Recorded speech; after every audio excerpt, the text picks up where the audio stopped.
Hey, Real Nerds. There's many ways to enjoy the Real Nerds podcast.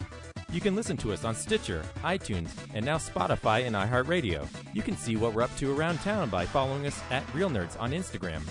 And if you want to send us your thoughts, you can email us at realnerds@gmail.com or call us at 720-6nerds5. Like us on Facebook at Real Nerds Podcast or tweet us at Real Nerds. And now on with the show. Roll camera, action!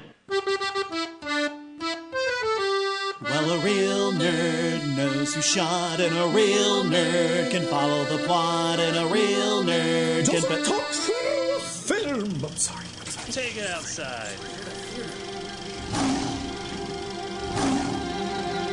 Well, a real nerd knows who shot, and a real nerd can follow the plot, and a real nerd will give it all they got. Lights, camera, action. Real nerds. This is Real Nerds Podcast. We will be at Denver Fan Expo June 30th through July 2nd. And this year, there is so many things happening.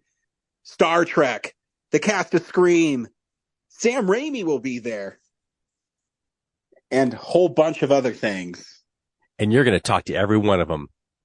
Fucking A. You're going to get them on this show, and they can't say no. Did you send in our plan for the 100 by 100 foot space? I did. Send it off just today. Nice. 100 by 100, right? Yeah. Like, I know there's two other cons going on along with Denver or Fan Expo this year, but we've got our own floor, so it's good. It's Sweet. cool. Yeah. So look for us there. I already got this year. I got friends that want to come. So my friend Brittany says, "Is there a way you can get me in?" She spent the $285 to get her picture with the cast of Scream. So I know. I said, "Sure, I'll get you in, so you don't have to pay the $90 ticket too." I mean, I only asked for 4 passes, and fingers crossed we get all 4. So, well, it's fine. Once we're at the booth, I mean, we'll be able to trade them out. Sure. Yeah, maybe. Yeah. And I mean, if it's like last year, it's only going to be you and I there. So we'll always have 2 passes every day. Yeah, we'll see. I think Zach plans to go, and Russell's coming in from out of town. So nice. I was kind of open to share some with him. Sure. I mean, we'll figure it out. We always do. We always do. Mm-hmm. I mean, like I said, the only one I said is because she spent that much money to get her picture with the cast of Scream. I feel like they can afford to spend money on the ticket too at that price. Wow. Yeah. That's her favorite movie of all time. And, yeah. And I kind of owe her anyways, because not only did she get me a Sarah Michelle Gellar signed picture, but tomorrow she's bringing in a John Carpenter signed Halloween poster for me. So just bribing you left and right. Wow. I know. And she's a cool chick. Just saying. Anywho, so you'll see us at Denver Fan Expo. And if you're friends of ours, looks like our tickets are already spoken for. So good luck. Yeah, don't hit us up. Yeah, we're swamped with requests, which is weird because remember a couple years when we just always had extras and no one used them. And now we're so popular, we just can't. We got to shut that stuff down ahead of time. I know. We got to look ahead and plan, and it's what we do. It was fun having our booth being the de facto locker for everybody to store their stuff while they hung out the con. Yeah, we didn't get, it wasn't too bad last year. I don't remember. Well, yeah, last year is kind of like the fully back thing. And so I don't think every attendance wasn't fully back either. So a lot of our longtime fans weren't there yet. True. And actually, I will say that this year, the celebrity guests are kind of out of control. Not in a bad way. I mean, in a good way. Again, it's still a few months away. I expect 50% of those to drop off a week before the con. I'm sure they will, but my only one, I want Sam Raimi, baby. I looked, his autograph is $85. So Yeah. They promise now, but then, come June, they get hired for whatever summer thing they're filming and they're out of there. yep. We'll see how it goes. Hopefully they'll all be there. But on Real Nerds Podcast, we see a new movie and we podcast our experience to the world. This week we saw Shazam and the Fury of the Gods.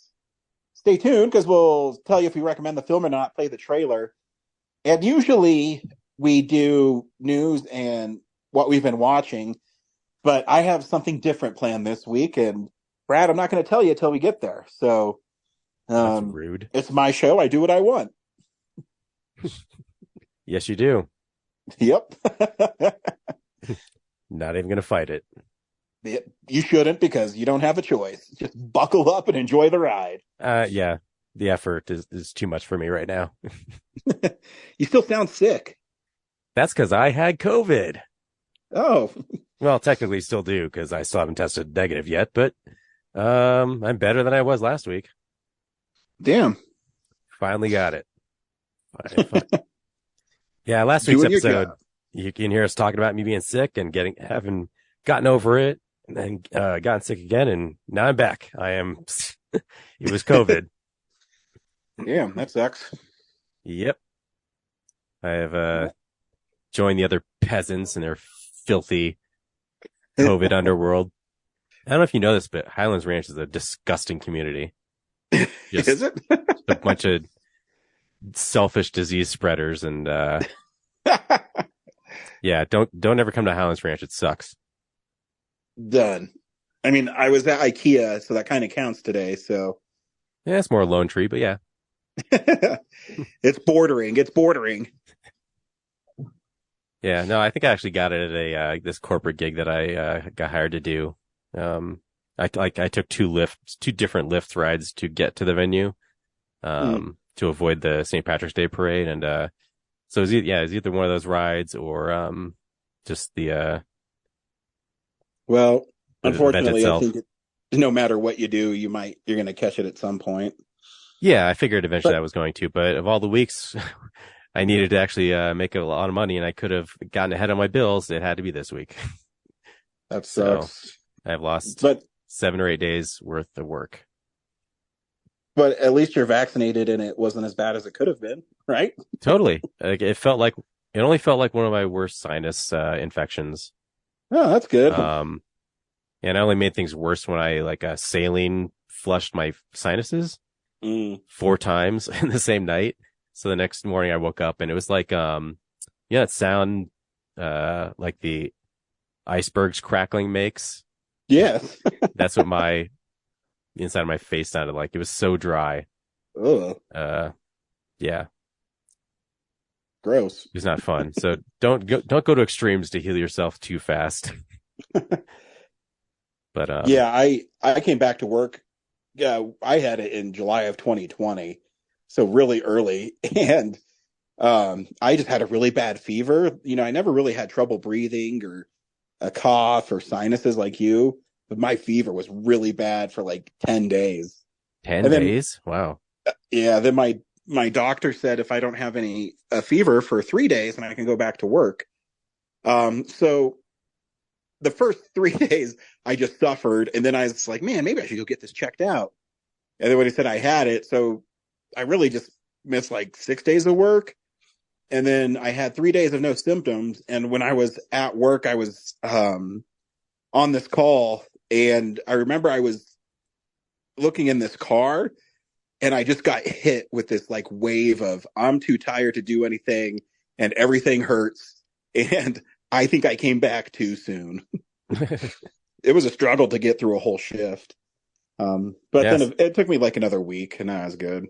So yeah, you're pre-vaccine, so yeah, you got the full effect of it. But yeah, like I never felt like I was ever had a fever. I did because we eventually took my temperature, and I was like, oh, it is high. Like I did not feel this at all. Yeah, but that was like Thursday, so I quickly got over it, and it's like been off and on like random sweats. Yeah, which are kind of gross. That's trying to get, out of your body. Yeah. But like I think I told you a couple weeks ago, since I got the vaccine and all the boosters, I haven't been sick since. I got a little sick a couple weeks ago, but nothing like, an actual super sick, if that makes any sense. Yeah. But that was the first time in almost 3 years. And I honestly think it's because I got, the vaccine, the 3 boosters, and a flu shot every year. So, yeah, I feel like, and because I got it without the vaccine, COVID, I think when I did get the vaccine, it's my, immune system was already in like hyperdrive. So, I mean, I'm not a doctor or anything, but I think that's what happened. Yeah, your wife is though, but yeah. I mean, she didn't care. I'm just kidding. It's the first time in our marriage, because I remember I was in our guest bedroom. Obviously, I didn't want to get my kid or my wife COVID. And I remember I'd be not sleeping, but I'd be laying down because I just had a bad fever. I mean, I think I read, no joke, probably 200 comics while I was sick. Wow. But yeah, I was just like laying there, and I'd see out of the corner of my eye, she would just be staring at me. And I'd say, "What are you doing?" She said, "I just want to make sure you're still breathing." Hey. Thanks. But, you just casually admitted that 200 issues of your comic collection, if you ever sell them, they contain COVID inside. They do. Surprise. Just straight CGC them. On paper and it's just plastic sleeves. When you closed it, it got sealed. It got hermetically sealed when you put the plastic on top of it. So yeah, there's just like living COVID in there constantly. There's no way for it to expose the elements and die out. So it's just, yeah. Or it just deteriorates the comics I read. You sell it. All that's left is the cover. That would be sad. What are you trying to pull, Frost? Speaking of comics, this week we saw Shazam, Fury of the Gods. Brad, do you recommend Shazam? The trailers did not have me that interested. Like, I like the first one a lot. But the trailers kind of seemed like, hey, punchy monster movie. That's cool. That's fine. The DCEU's ending anyway. Who cares? But I was still on board to watch it because I'll watch it no matter what. Why not? And I loved it. I thought it was a ton of fun. The story is not that interesting overall, like the plot, but the characters are fun enough. The situations are fun enough. It's just a fun kind of intermediary until we get the new DC stuff that I think we're wanting.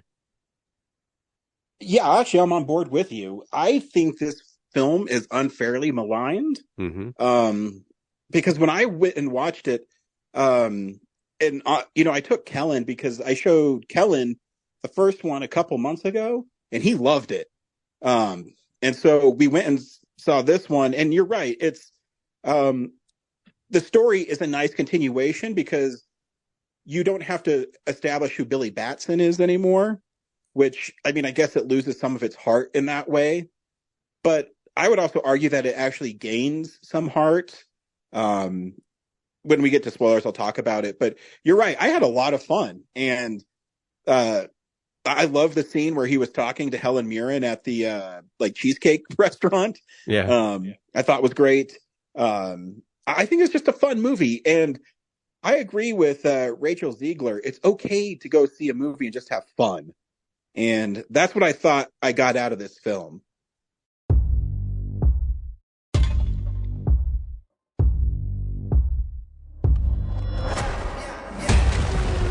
We are at war.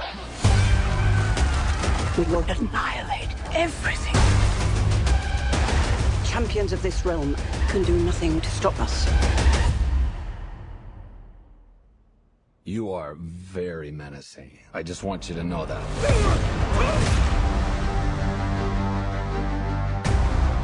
A lot has changed in the last few years. The wizard gave me superpowers. Shazam!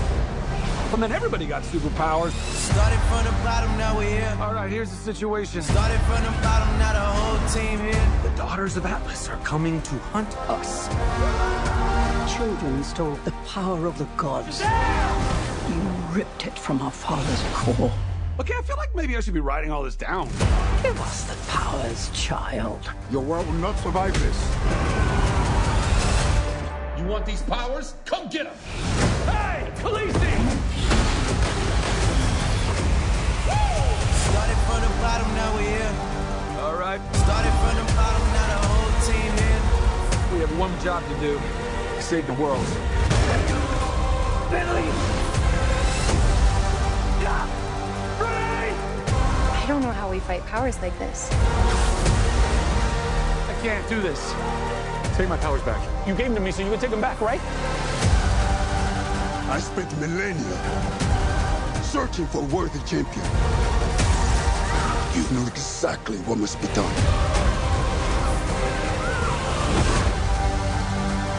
Billy, what are you doing? I have to do this. We end this now. Yeah, we do. Started from the bottom, now we're here. Started from the bottom, now the whole team here.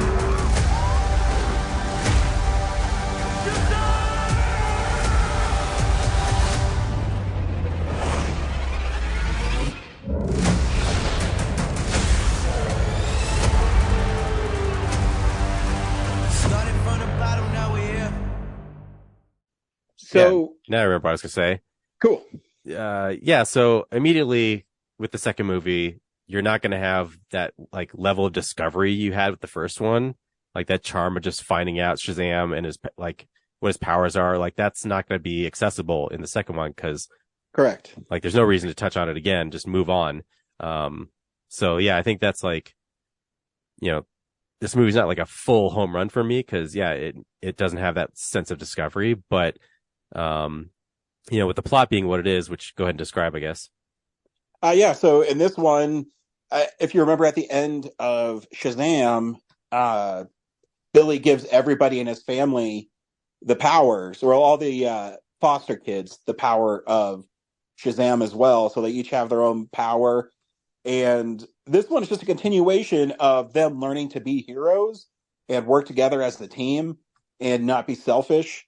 And so Freddy, who I think the kid who plays Freddy is awesome. I think it was really smart for them to focus more on him this go around and put you in his shoes, because I think it says something where he has a disability and he's given these superpowers and he thinks that that's what makes him who he is. Yeah. And he's the one who could be the most tempted to exploit them. Exactly. And I mean, you understand why, because not only is he a foster kid, and I can't remember, he says something about it in the first film to Billy about, no one cares about him because he's just a cripple. And now that he has these powers, he's already been kind of funny. In this one, you follow him to school and he meets Anne, and she is a new student, and he hits it off with her because these bullies are picking on her and he stands up to them, and they kind of have this cute chemistry, and he shows her where he sat down and had lunch with Superman and Shazam in the last film. And so it goes from there. You learn that the Daughters of Atlas are after the staff again because I'm not sure on that part. Yeah. It's a lot of they want this. They do a callback to the state fair where famously after he gave everyone the powers, Shazam broke it in half and then just tossed it aside, but never bothered to pick it back up. Too, where he's like, I just left it there, so it literally like went in the sewers or something. Yeah, it got collected in the trash and then found and then shipped overseas to like a European museum. But they also mentioned that the moment he severed it, it unleashed like the Daughters of Atlas, who were trapped in some like Phantom Zone realm or something.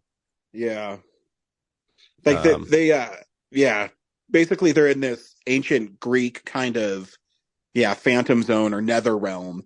Yeah, and by him breaking the staff allowed them to get free, and they want to just go home. Basically, is what one of them wants to do. Well, two of them, and then Lucy Liu's character, Calypso, she has other ideas, and she's kind of a loose cannon in their scheme of things. Anyways, yeah, I'm still confused about the scheme because they make a big deal about getting the scepter and then declaring that they want to take back all the Shazam powers for themselves. But turns out that was really a ruse for this golden apple that is hinted at in some of my new favorite characters in the DC universe are Steve the Pen and the Flaming Violin. Yeah. So even though they've been mapping that like door world outside the lair, who is it? I think it's Eugene. It's like, oh, by the way, there's like this Harry Potter land behind these statues where they can learn all this knowledge and stuff. And so there's this sentient pen they named Steve, and he just will write down everything that they say for them. Yeah, it was. That was actually one of my favorite moments too. Was when Helen Mirren's character was reading the letter. Yeah. Hey, that sounds pretty cool. Like really awesome. And don't write that. Yeah. Leave that part out. Yeah. Some of the gags, are so funny and like so childish, and as it should be. It's kid superhero movie. Yeah. So I mean, really, that's the point of it. They the apple is going to be used to like if you drop it in a planet, it'll grow the tree of life and then turn that planet into like, I guess, their world.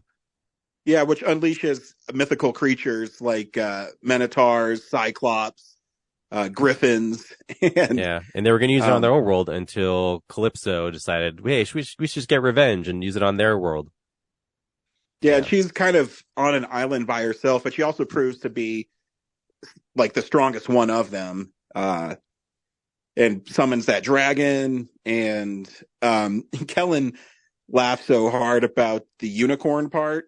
This is the second movie I've seen a unicorn stab somebody. This year? No, well, including Cabin in the Woods. And, well, it was funny because that little girl, she's riding the unicorn and she says, "Taste the rainbow, motherfucker!" And it like cuts, and Kellen could not stop laughing because they gave enough of fucker for him to know that that's what it was going to be, without her saying it. And it was funny. And for it to the nectar of the gods to be Skittles, it's pretty funny.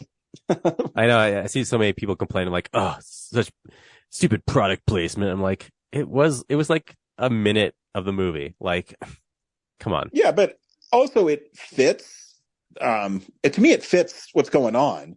Yeah. Because what else would like a little girl, think of that's really sweet and tastes good and unicorns? I'd argue Skittles. Yeah, like what were they going to do to go get actual ambrosia? Like, get ambrosia salad? Like, yeah, I don't understand the dislike of the film. I thought it was a lot of fun. The bridge scene where they're saving everybody was really fun. And, when Shazam grabs that lady, he says, "No way, you're listening to the song while I'm saving you?" Yeah, and then I need a hero. And Freddy's like, "Oh, this is so tough." Not really. Like, yeah, it's like he's struggling to hold the cars, but he's just have to. Yeah. Like to me, it feels like if kids got superpowers, what they would do. Totally. They would be irresponsible with them. Imperfect, not strategic. Yeah. It's a lot like early Spider-Mans to me, where he doesn't have everything figured out. Just like, Shazam, he doesn't have everything figured out. And when you add in the fact that there's, other kids involved, they don't either. Yeah. I loved how they've tricked out the lair with like their own like silly stuff. Yeah. I love the googly eyes on the demons from the last movie. Yeah. Totally. Some of the thrones have like those like seat beads that like taxi drivers or they're using Microsoft PowerPoint to go over their plan. It's just like, to me, it's what I expect, like I said, kids to do. And then, the flaming violin is just like this distraction in the corner all the time. And then I love the callback when, Calypso's trying to kill Anna and Freddy, and they just randomly put in there. It distracts her long enough for them to. Yeah. Good stuff. Yeah, initially it just felt like a throwaway joke in the lair, but yeah, that actually came back later. It was amazing. Yeah. And yeah, literally when they're about to be like eaten by the dragon, Shazam just says like, "Hey, look over there," to distract her, and he gets the scepter. Yeah, he even says, "I can't believe that worked twice." I didn't even have the violin this time. No, it was awesome. It was just fun. Like I mentioned earlier, I loved, I just love the reveal of Anna, and she really isn't, down with what they're doing. And when Rosa tells Billy that she's proud of him and that she's not going to get rid of him just because he's worried about the financial burden of being a foster kid to the family is. And I mean, to me, that's the heart of the movie. It's a family movie, and it's about being part of a family. So, yeah. And even Cooper Andrews, who, I did a great panel with, I loved his bit where he says, "Do you guys have another plan? Because I don't know how many more Minotaurs I can hit in the battle van." It's called the battle van now. Making this up as I go along. Yeah. The really sad part though is Freddy's teacher, Diedrich Bader. Yeah. Gets like, I totally thought someone was going to save him, but no, he turned into ground meat. Poor guy. Yeah, you literally hear him like splat. Yeah. Yeah. I think you should see it. I don't understand the discourse towards it. I think it's pretty fun. I just think there's just a segment of fans who are just getting too serious about movies like this. Like everything needs to be have weight or continuity to it, and it's getting exhausting. Yeah. Well, I mean, they did. I mean, one, there's a great cameo by Wonder Woman. Yeah. Which I thought was cool because they set it up like the first Shazam where they didn't show Superman's face. And in this one, he's daydreaming with having a date with Wonder Woman by the Eiffel Tower. And that she comes back and, I forgot how iconic her theme music is. And just hearing that theme music and her showing up, and it's cool. And at the end with Harcourt and I forget the other guy's name from John Economist. Yeah. Yeah. And just like complaining, and when he gets there and she says, "I want you to join the Justice." Yes. Even I was like, I think they mean society, dude. And yeah. Yeah. Is that the one for Wonder Woman? You're a little obsessed with Wonder Woman. You're not? It's funny. Yeah. Although I don't know why Shazam's like on some abandoned roadside gas station still like tinkering with his powers. Yeah, why not? It feels like a cutscene for the last movie, as it should have been. But and then they had another tag scene with that worm thing and Mark Strong's character. Yeah, Dr. Savannah. Yeah, and it's just like a silly throwaway. He's like, "But I'll be right back." It's funny because the last movie had that cutscene and it was teased as like, what's going to happen next, and nothing ever became of it. And so they've done it twice now. And this one definitely alludes to nothing will ever happen with this. I'm a worm. It takes me years to crawl anywhere to achieve my plans. Yep. I love it. Yeah. So yeah, I don't think Mark Strong's coming back for any full movies. It's going to be cutscenes with the worm from here on out. Yeah, it's just fun. I love it. Yeah. Like I said, I just had fun at the movies, and that's the most important thing, right? Yeah. Cool. So I teased it a little bit at the top of the show, Brad. I'm going to change it up because last week we had a conversation and it makes me really interested. And this is going to be deep. Are you ready? Sorry, I was just thinking about how for a second the staff broke and released all the Daughters of Atlas, and for some reason he couldn't just break in half again. Anyway, go on. I mean, I guess you could. Anyways, I guess not last week. The last show I was on, was it last week? I can't remember now. Yeah, Ghostface Jason Manhattan. Yeah, cool. Thank you. And we talked about how you aren't a big fan of, King Kong 1933 and oh my God, how you view film. So I did a deep dive, Brad. Mm-hmm. I went through your letterbox. Okay. And I'm just curious because as I go through it, I just want to understand not necessarily about that film, but how you view film as whole, because you have a very eclectic taste in movies you like. So you just create a segment to shame me publicly? Is that what this is about? I'm not shaming you. I'm not making fun of you. Okay. I just want to talk about it. Okay. I think it's fascinating because don't we talk about movies we love and stuff? I wasn't sure. The way you were talking, it sounded like you're gonna like embarrass me in front of all the listeners. No, I was a hypocrite or something. No. I think one of my favorite things about movies is their interpretive art. So everybody has their own idea of what they enjoy in film.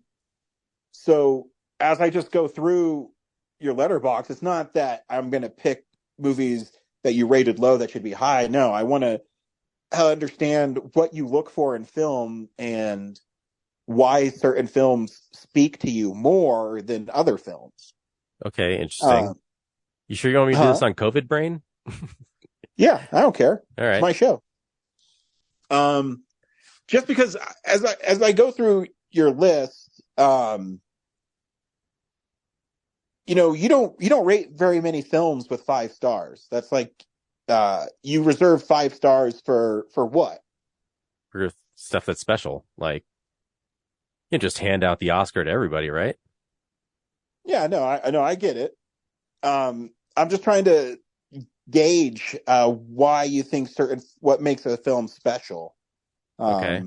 And so, I mean, you don't have a choice. So I was just digging into your stuff, and because you like films that a lot of people maybe won't think that highly of. Something like Super Mario Brothers, the original, a masterpiece. One. Yes, go on. So I'm just curious what you see in a film like that makes it so revered in your mind. Like the production design impressed me when I was with that movie. I was probably 12 when that came out. And I wanted to go see it in the theater and couldn't for like the longest time. And I think like right before it went out of theaters, I think I got to go to like the Union 6 or something to see it. I was a big Mario fan, and I didn't care that it looked completely different from the games. I grew up in the 90s, Ryan, where they didn't have CGI to make exact interpretations of the things I liked. They used animatronic suits to create Ninja Turtles instead of CGI back then. So I was on board with interpreting the Mario world in that movie. This is how it is. You just have to accept it. I think as an abstract interpretation of that game, given the resources they had at the time, I'm impressed. Like I think that's the way to do it in 93 or 92, I guess. They probably filmed it. I don't know. I appreciate creativity and ingenuity. What can I say? And it's a film that you still hold in reverence to this day, even with when you go back and look at it. Yeah, it's fun. And also, like, now that I know all the trouble they had making that movie, in the face of adversity, they still got it done. Yeah. So. Yeah. And then also, I noticed there's some films that you don't rate. Is there a reason why you don't rate them, or you just forget? Those might just be I forgot. Occasionally I'll flip through and realize like, oh, this doesn't have a rating. That's weird. Gotcha. Because usually I only give the ratings when I watch them in the diary, which we've already had a discussion about how you didn't understand there's a diary function. Yeah. So yeah, I think the ones that are on there that don't have a rating were just like me adding them to lists. Gotcha. I thought maybe you didn't want to hurt people's feelings or something. Oh, no, I'm not worried about that.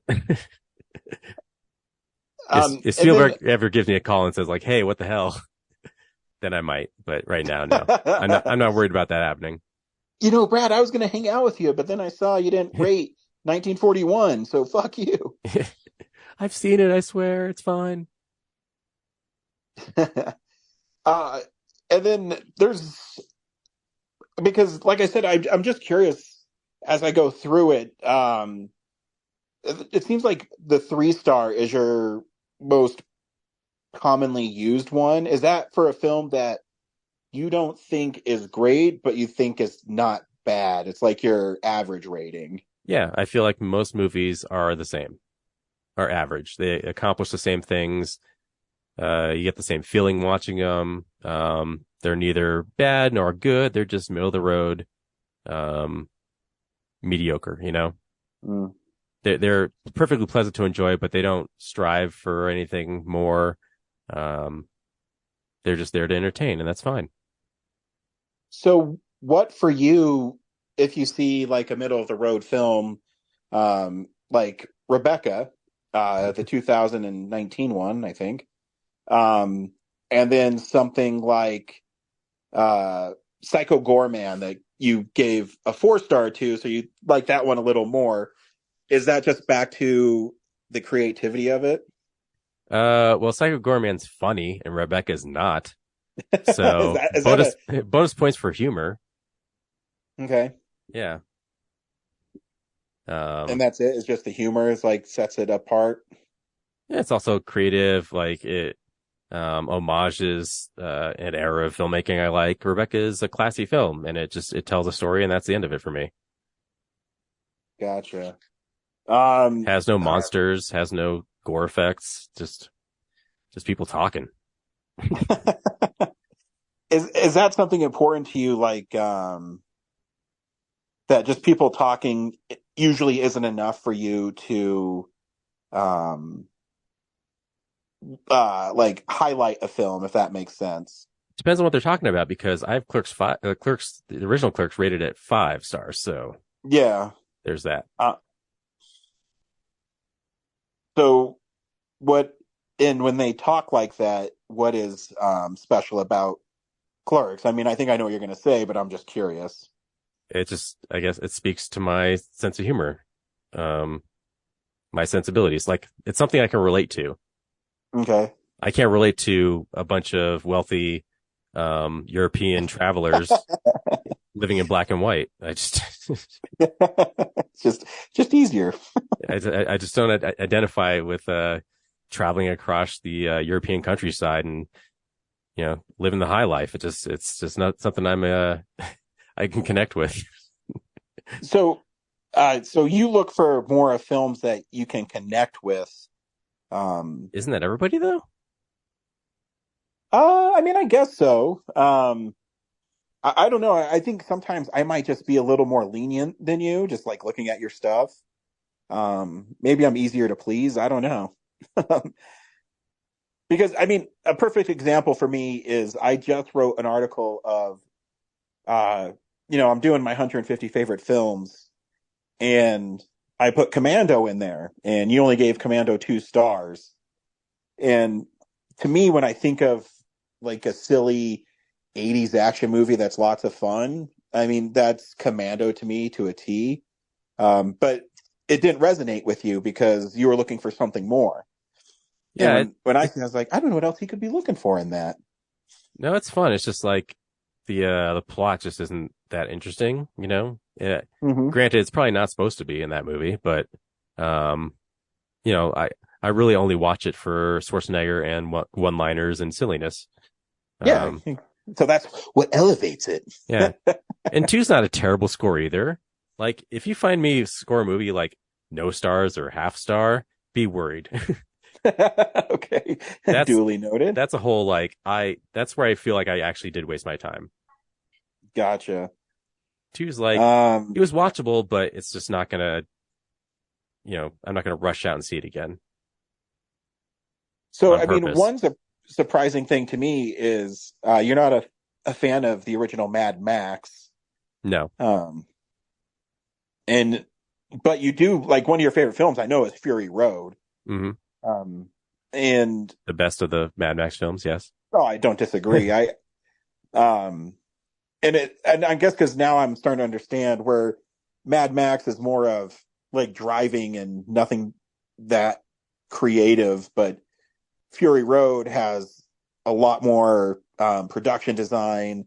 I think it's a more interesting story. I think that visually it's more interesting. And also, I think I saw Road Warrior before I saw Mad Max, and those are two different movies. Oh, I agree totally. So if you watch Road Warrior and then watch Mad Max, which is more of a drama than an action movie, it's pretty disappointing. Okay, yeah, I mean that makes sense too. Yeah, I was really fascinated as I just went through your list because we were talking about it,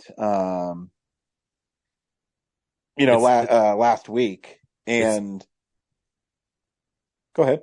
No, I'm just so surprised. I'm so surprised you're fascinated by this because I could say the same thing about you. For sure. Yeah, or anybody really. Like it's just.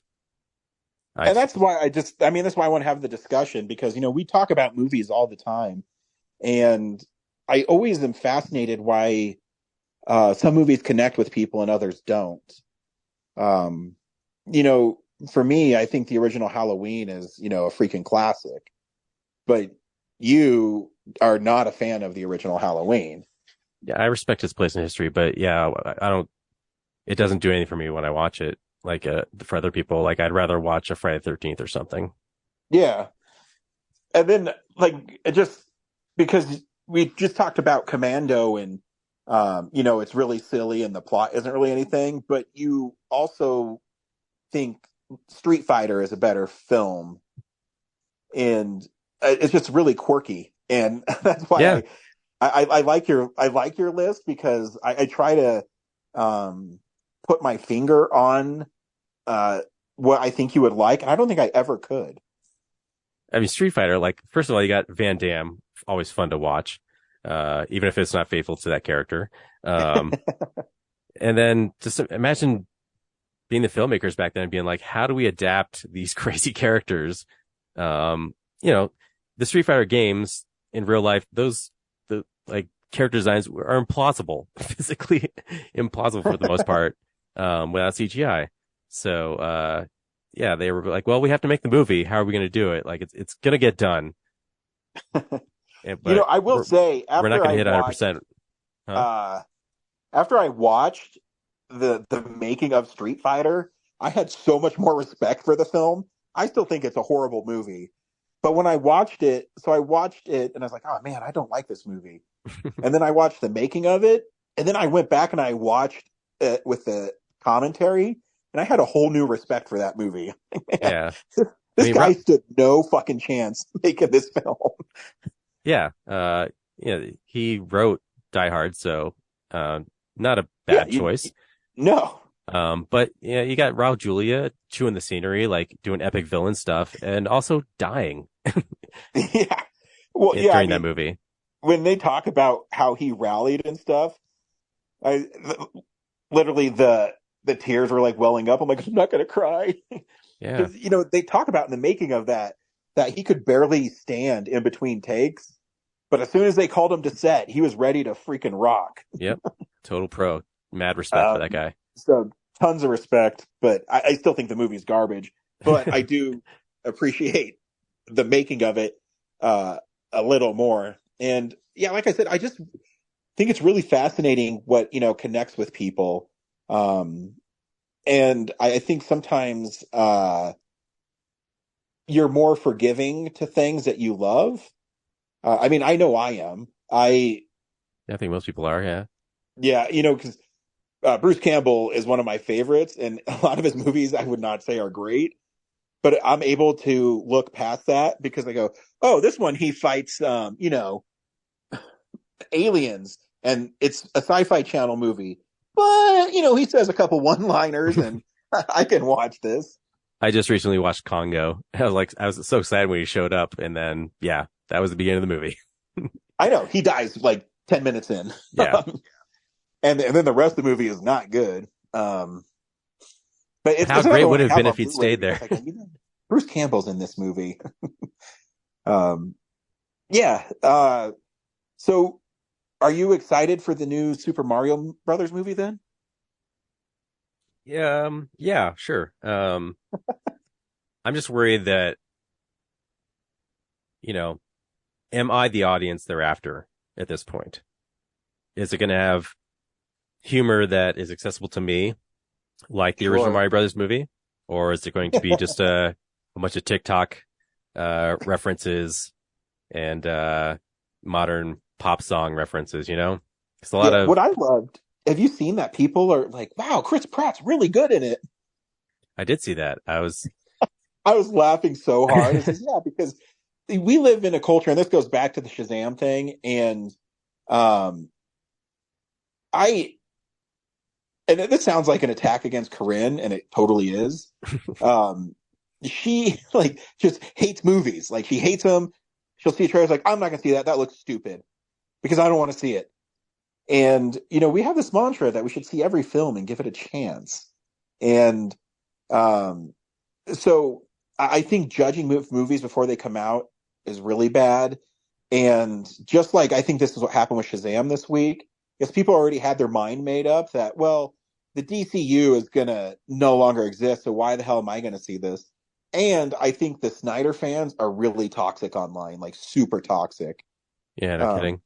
And to be fair, when I was in my early 20s, I was much more opinionated and snobby about film.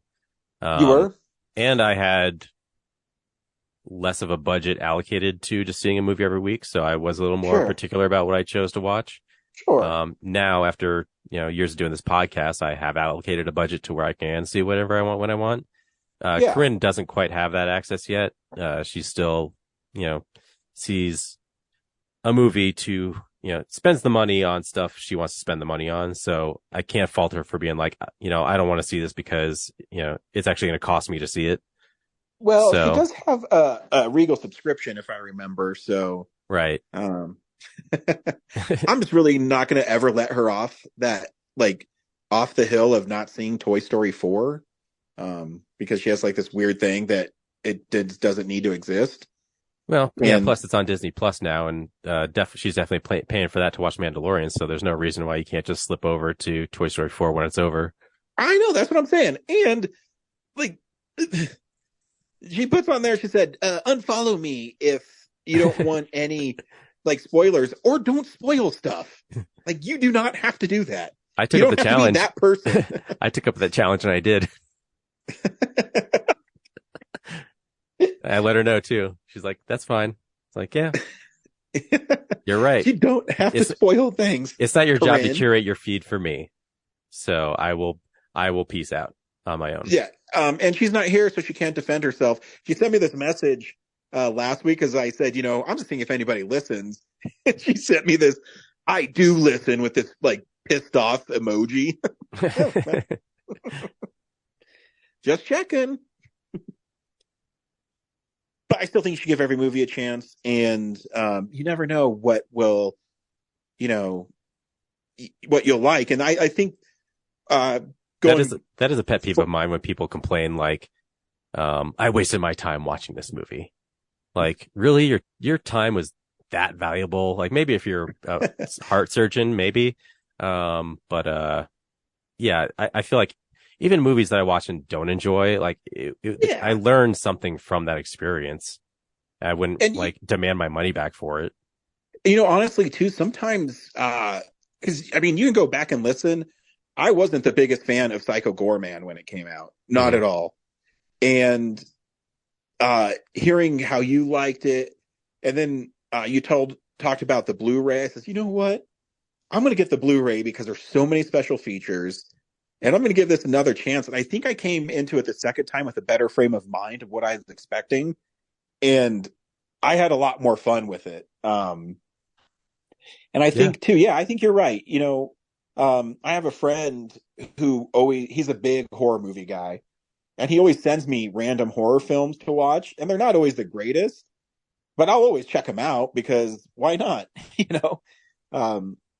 And yeah, I agree. And I really do try to enjoy everything. And who's that guy that made like House of the Dead and Postal. Yui Bowl.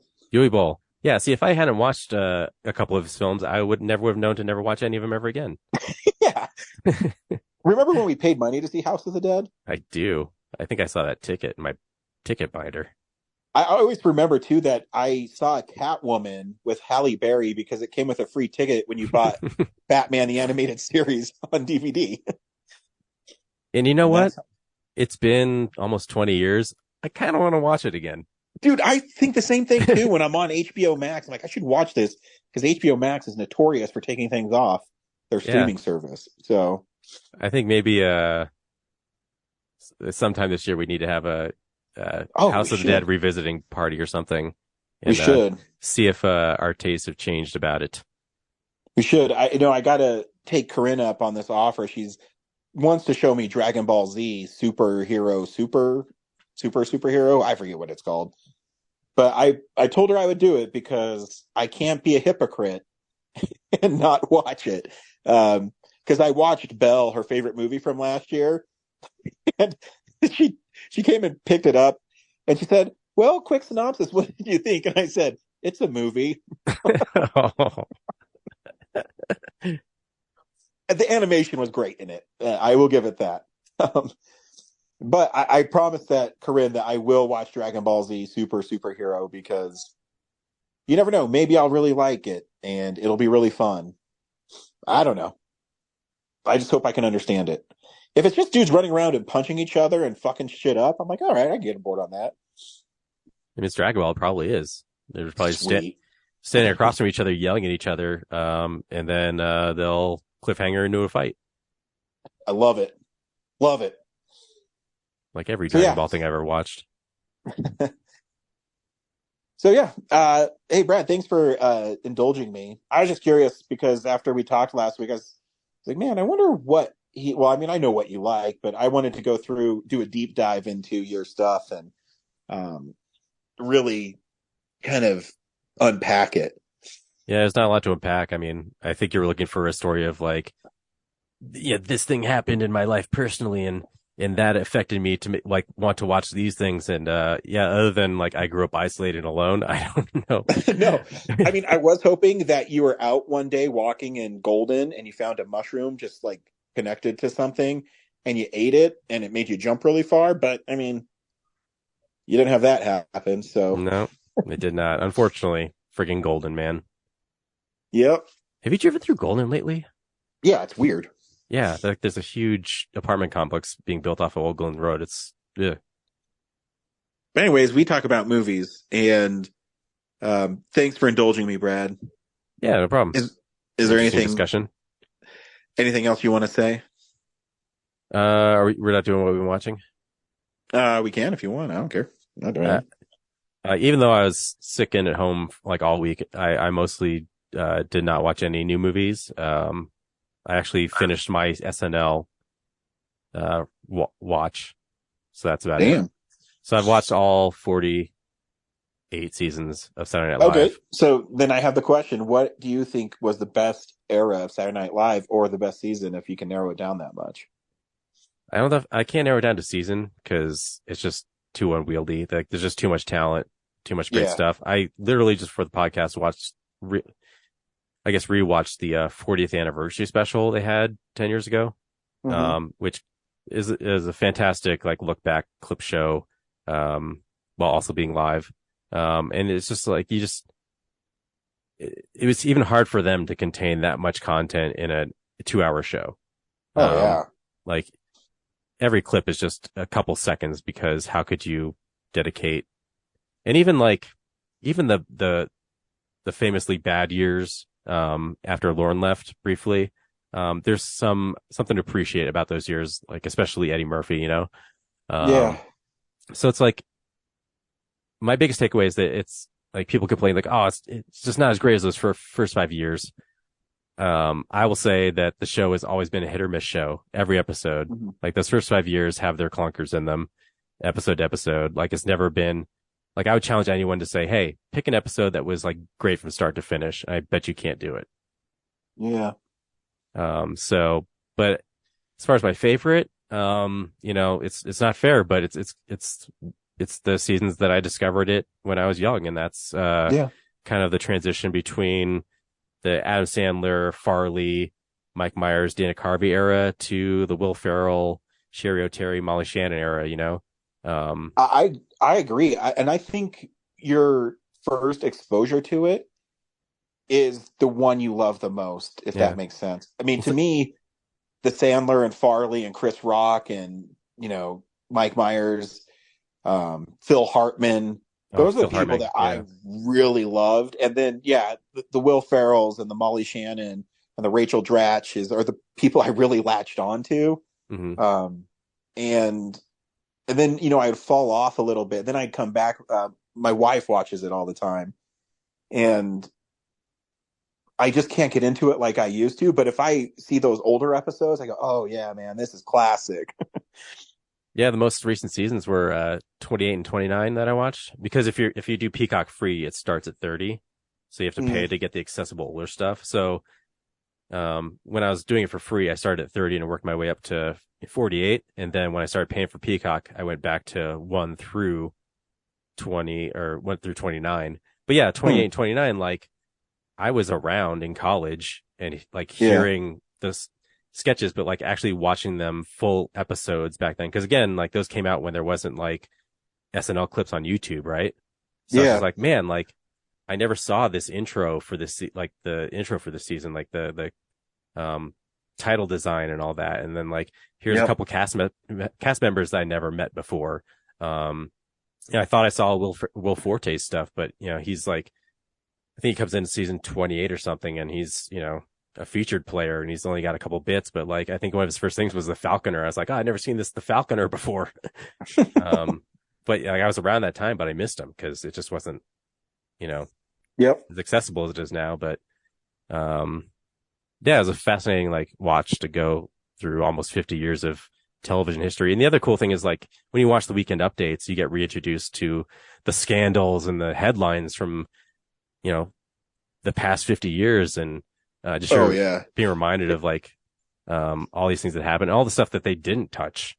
And you're like, you're sitting in a season or an episode that's like, this was April 18th of 1993, and you're just like, well, this was also going on, but they didn't touch on it. That's interesting.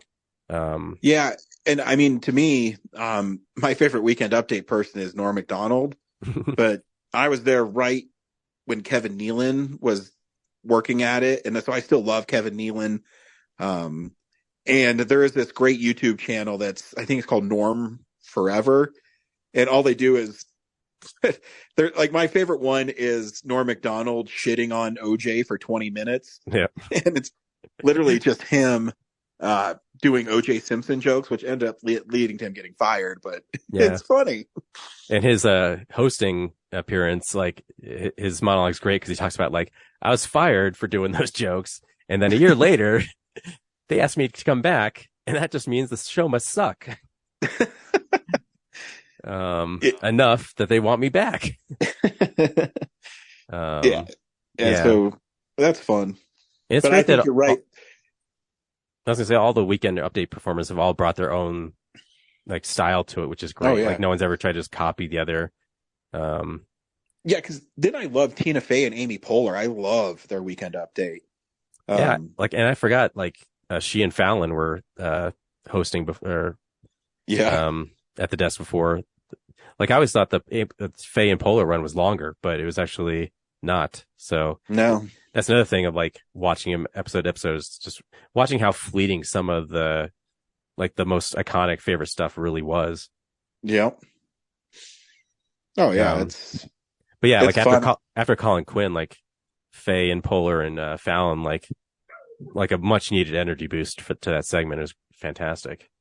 Yeah, there is a great app. There's a Saturday Night Live app, and it lets you search, for certain things, and you can watch a lot of their best bits. It's one of my favorite apps. Yeah, I've just been using Wikipedia. Like, there's a episode list, and people have chronicled like certain, like, hey, this person appeared in this episode for this bit and stuff. Like, so as I go along, and I just pick up certain things. Like, here's where this person left, and someone who wasn't a guest star, showed up for this skit. Like, hey, Chris Kattan left 3 years ago, but he shows up for this like monologue bit, type things. So. Yeah, and I think there's something to be said that it's a show that's been on as long as we've been alive. So, longer, yeah. Yeah, you know what I mean? Like it's ingrained in our psyche. Yeah. And it is, even though I don't watch as much as I used to, it is a nice comfort food to go to every once in a while. Yeah, like I don't think there's anything like there's nothing less about like, hey, like it wasn't a full great episode, but there's parts of it that you do enjoy, and that now they can clip them out and put them in like their own separate thing on YouTube, and revisit them selectively. It's pretty cool. I agree. Cool. Yeah, I've been too busy. I've been working so much, but I've been showing Kellen a lot of Aqua Teen. I don't know if that makes me a great dad or the best dad. It's a legendary status dad. Yeah. I still haven't seen Plantasm though. I gotta watch Plantasm. Oh yeah, it's great. It's maybe the most cohesive plot they've ever done. But Kellen couldn't stop laughing. We watched the one with the caveman who finds Frylock's like ball, and he lives for me is now 3,000 years old. And he comes back and he sells it as like the new video game system. It's so fucking stupid. But he laughed at that one, and then he laughed at the one where Meatwad sees into the future. And he's like, "Don't open the trash can." And then he opens and he's like, "I told you, boy, it was stinky." Did you get that Baffler meal set? Yes. Nice. Yeah, because the reason I got it, I think I ended up paying $75 for it. But buying I had seasons like 1, 2, and 6 on DVD, and buying them separately would cost more, especially the Forever and the show or like the Aqua Teen show. I forget how it goes, but Patrol Squad. Yeah, like their later seasons are really hard to find on DVD, and they're really expensive. Yeah. So yeah, the packaging isn't the greatest, but because they're all housed in one big plastic case. And I was putting a disc in and I dropped it, and it didn't break, but some of the flaps came out and I couldn't put them back in the order, and it was driving me bananas right now. So I got to figure out how to do that. Yeah, I also beat Link's Awakening finally. Oh, nice. I was like, I think it's the first like top-down Zelda game I've ever beaten. But did you play? Are you talking about the one that's on the Switch? Yeah, I fucking love that. I love that game. I freaking love that game. It was so hard to figure out like what to do next for most of it, and I sat there playing like it's 2023. I'm finally gonna finish this game. That's my goal. I'm gonna complete something like in isolation. And then like I looked at some information and I was like, I bought this in 2019. Oh my God. This is a pre-pandemic game. Like I felt like I just bought it yesterday. Yeah, I think it's kind of a tough game too. Like I spent a lot of hours wandering around the map. Like, what the fuck do I do? But then when you figure it out, you feel like a genius. I admit, and it's just, I totally went to the internet to figure out some things because I was just like, it's going to take me forever to figure out. Cause it's not obvious.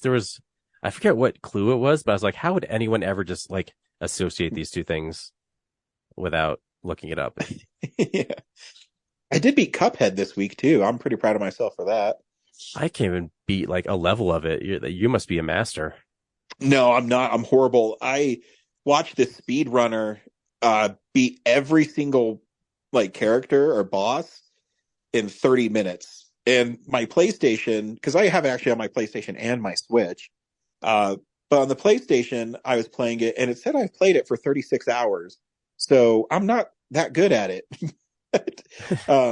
You do get in a rhythm. It's one of those games that once you start beating a couple of the bosses, you can't take a week off from it. You really gotta like hunker down and play it because there's so much timing involved and there's so much shit going on. In fact, I think the King Dice is harder than the Devil in it, and the Devil is the last boss.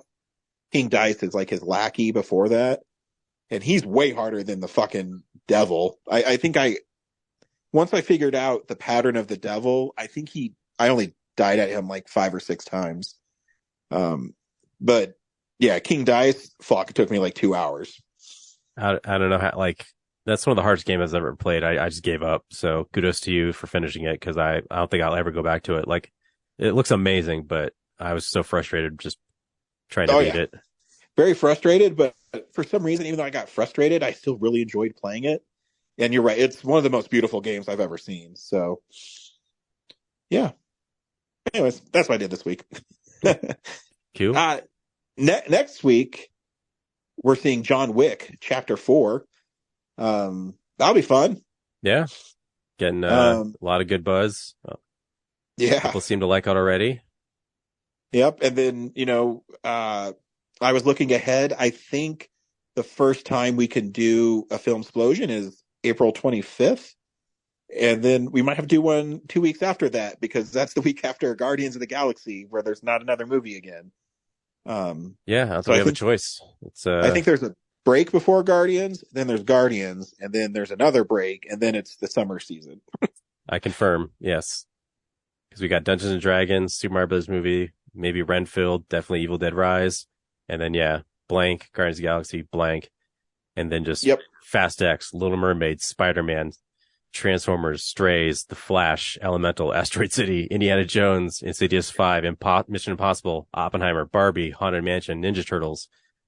Wow. Stacked. Yay, fun. Excited. Yep. Cool. Well, feel better, Brad. Thank you. And everybody else, I'll see you at the movies. Bye. Well, a real nerd knows who shot. A real nerd can follow the plot. And a real nerd will give it all they got. Lights, camera, action. Real nerds.